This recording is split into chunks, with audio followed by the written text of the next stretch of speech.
I found out that my wife was having an affair when the police questioned me about the guy being severely beaten and lit on fire.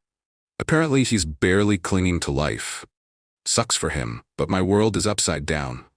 I don't know what I'm doing right now.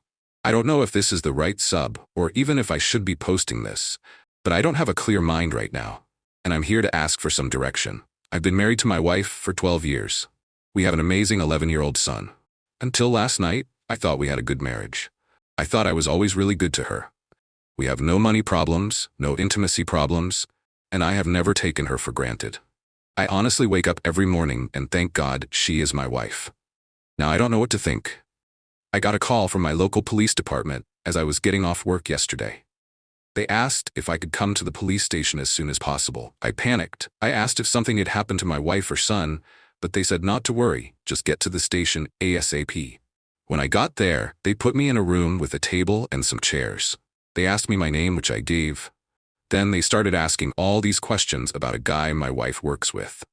I haven't seen or spoken to this guy literally since December 2 years ago at my wife's company Christmas party. The two officers kept asking me things like, "How long have you known, and how did you find out?"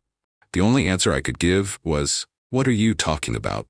After about an hour of this, I just stopped answering their questions and kept asking where my son and wife were and were they safe. We just kept going around and around until after about 2 hours on and off because they would periodically leave the room for 15 to 20 minutes, then come back and start it all over again, like some cheap cop show.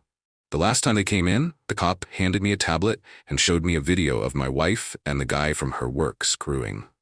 I don't remember much right after that. I just remember screaming, "What the hell is this?" over and over again.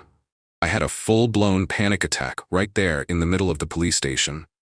The police had a paramedic check me out, and he said my blood pressure was something like 170 over 110. He wanted me to go to the hospital, but I refused and said I needed to find my wife and my son.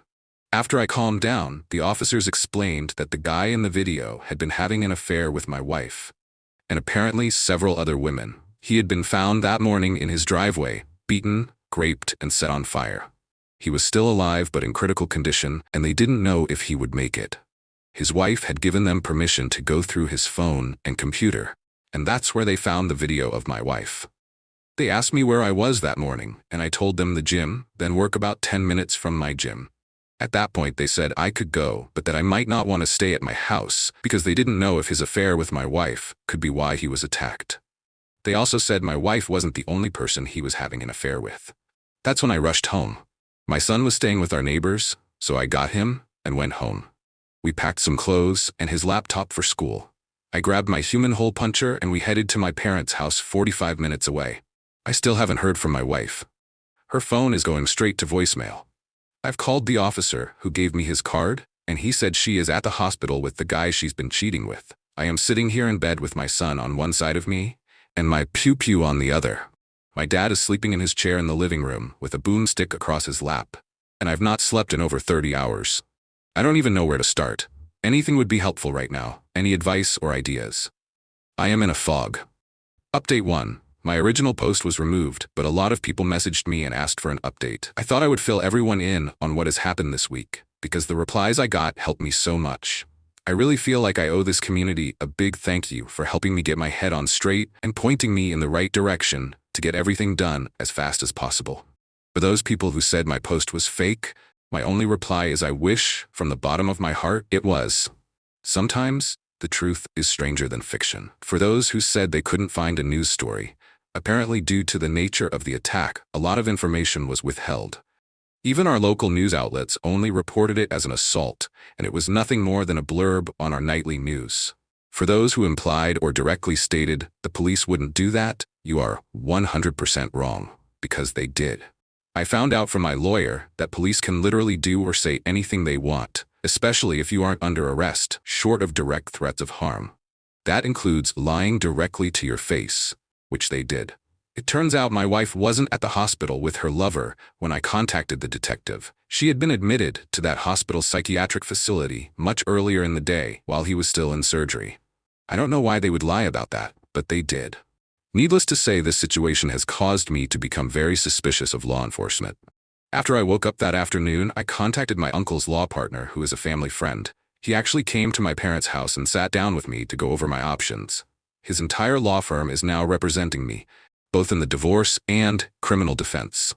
That day, he got me an emergency custody order and a protective order against my wife, for me, my son, and my parents. Our court date is in 60 days. The police served her on Monday as she was leaving the psych hospital.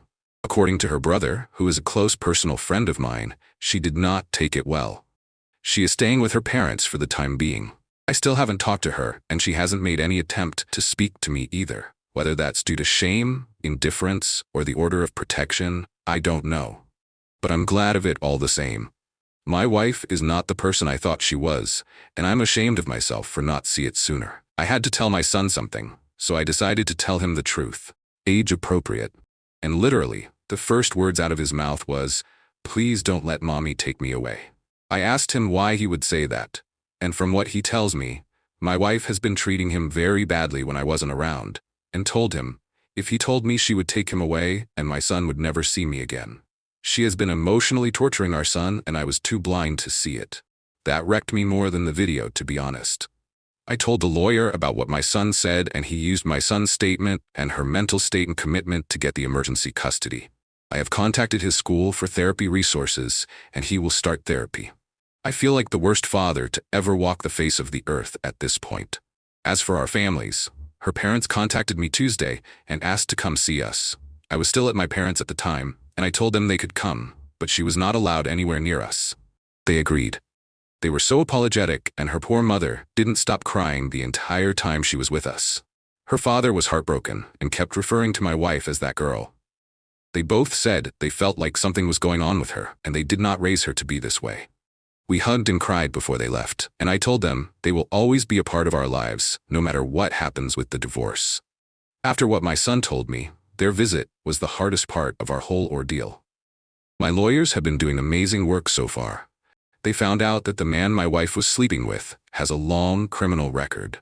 One of the lawyers informed me that when they went to print out the guy's arrest record, the printer ran for 5 minutes straight. From what they could learn, he is currently on parole for drug offenses and has had gang affiliations in the past. He is still alive, but in critical condition, and still may not make it. The firm has an investigator who contacted the coworker who drove my wife to the hospital. The coworker informed them that my wife's affair was an open secret around the office. My lawyers think that's how the police figured out who I was and who my wife was in the video. There are several photos of last year's Christmas party at her work, and my wife and I are in several of them. That's where I currently am in this whole situation. I am just numb, still lost, and heartbroken. How long does the numbness last, and is there any way to get past this emotional lethargy faster? I mean, really numb, like a dream. Everything I've just said has felt like it's happening to someone else. Final update. I will start off again by saying thank you to everyone who replied to both my original post and my update. This sub really did help me so much. If I didn't respond to you directly, I'm sorry, but I got so many messages I can't keep up with them all. First, my son is doing so much better. He started therapy the first week of January, and the difference is already noticeable. I asked him if he felt comfortable with me talking to his therapist, and he said yes, so I've had a few discussions with her. According to the therapist, my soon-to-be ex-wife would verbally and emotionally abuse our son whenever they were alone together. He was not allowed to make noise or bother her in any way when he was home. She would leave him alone for hours on end, and even overnight if I was out of town. She would then threaten him with being taken away and never see me again if he told me or anyone else. The therapist said this has made him feel powerless and dependent in a time in his development that she should actually be feeling empowered and self-reliant. So, to that end, I have bought him his own phone and helped him memorize family members' phone numbers and as many addresses as are relevant. I've also been teaching him situational awareness, to pay attention to street names and how to read addresses on buildings. We've also role-played how to ask people for help, how he can clearly explain to strangers that he's in trouble and he doesn't feel safe. I know this may sound silly, but my son can be a bit introverted and shy when he doesn't feel comfortable. Even though we've only been doing this for a few weeks, I can see that it's really building his confidence. Any suggestions on how to continue to build his self-reliance would be really helpful. His safety and well-being is still my #1 concern right now. As for myself, I'm doing as good as can be expected. I started therapy around the same time as my son, and although I don't speak to my therapist as much as he does, it has helped to be able to talk through my thoughts and feelings about everything that has happened to us and our family. The numbness is gone, but it was replaced by a white-hot ball of anger in the pit of my stomach whenever I think of my soon-to-be ex-wife and what she's put our family through. Funny enough, although I hate feeling angry, it's a lot easier to deal with than the numbness. My therapist says this is part of the grieving process, and it's not how we feel but how we channel those emotions that matter. My legal situation, well, I'll be honest, is the scariest thing I've ever dealt with in my life. I was awarded temporary full custody and child support, which I didn't want, but my lawyer pretty much demanded we ask for, as well as a continuation of the order of protection for myself and my son. At the request for an order hearing, which neither my wife nor her lawyer showed up to, the judge asked if we would allow supervised visitation. But my son absolutely refused, which was why my lawyer told me to bring him along.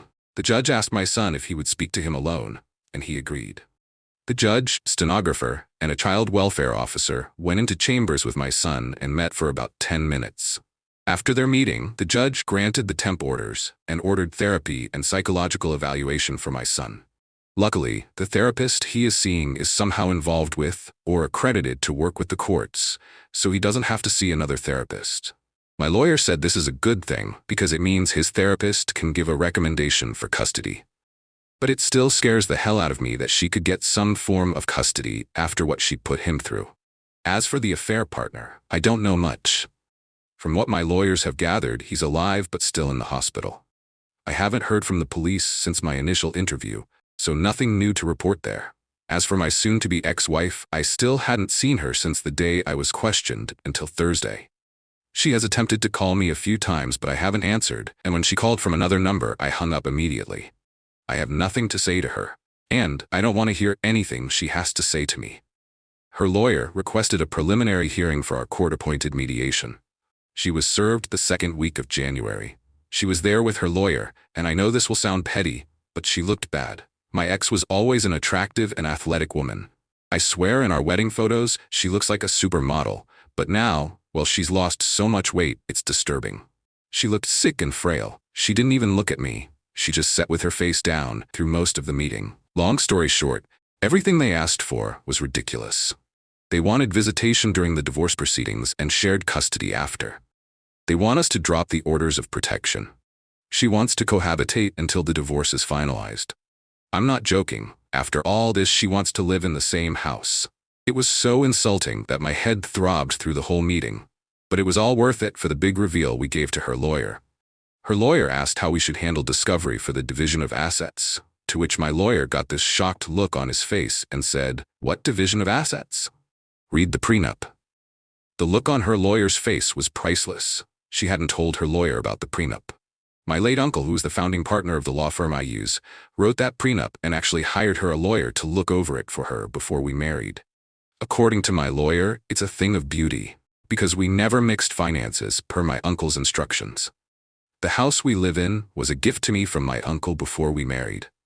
All the utilities and insurances are in my name. All the vehicles are registered in the owner's name only. And we never had to sign for any debt for each other. We have one shared savings account that is used for household maintenance and an emergency fund. It has around $8,000 in it, which she has already drained. There is less than $300 in it now. The prenup states that all marital assets and debt are to be divided 50-50, and ownership of all intangible assets and personal debt reverts back to the individual who accrued it. The adultery clause simply states that we agreed that if either party is caught or admits to committing adultery, they lose the right to claim any form of spousal support. There's a lot more to it than this, but my lawyer assures me that trying to break this prenup will be damn near impossible because it is the most fair prenup he's ever read. But the last thing her lawyer asked for was what has really messed with me. He asked that we postpone the official mediation for 6 months while my ex attends an inpatient rehabilitation facility for substance abuse. Some people in both my last posts stated that she might have a substance abuse issue, but I didn't even think about it because I couldn't even fathom that. I talked to my lawyer and he said that we would discuss it and get back with them about our decision on that. Before we left, my ex spoke, literally for the first time, and asked me to read a letter she had written me. My lawyer gave me the "this could be a snake, so be careful" look, And I debated with myself for a moment, but decided to take it. When I got home, I read it, and now I wish I hadn't. It started off with all those busted cheater platitudes that everyone warned me about. I love you, I love our family, I know I mistreated our son, and I hate myself for it. I want us again. But she did explain that after a major surgery she had about 2 years ago, she started abusing her medication. After a while, she started buying them from some of the people she worked with, including her affair partner. He became her go-to guy, and when she ran out of money, she started sleeping with him to make up the difference. She said she hid this from me because she was afraid I would make her stop, and she couldn't feel right without them anymore, that he meant nothing to her but a fix, and she hates herself for doing what she's done, both to herself and to us. Now she says she understands how awful what she's done is and wants to get better for our family, and asks me to at least give her some time to prove she wants this. Let me state, for the record, I will never get back with her. Our marriage was over the moment she cheated on me and abused our son. But damn, where the F was I while all this was going on? I just feel like the most naive, obtuse idiot to ever walk the earth. And furthermore, how should I approach this from here? Am I just throwing her away, or am I still justified in feeling betrayed? I feel like such a failure as a husband and a father right now. I mean, I feel nothing for her but anger and resentment. But is this how you treat someone fighting the demons she's fighting? I'm just lost and feel so hopeless again. Anyway, any advice would be much appreciated here.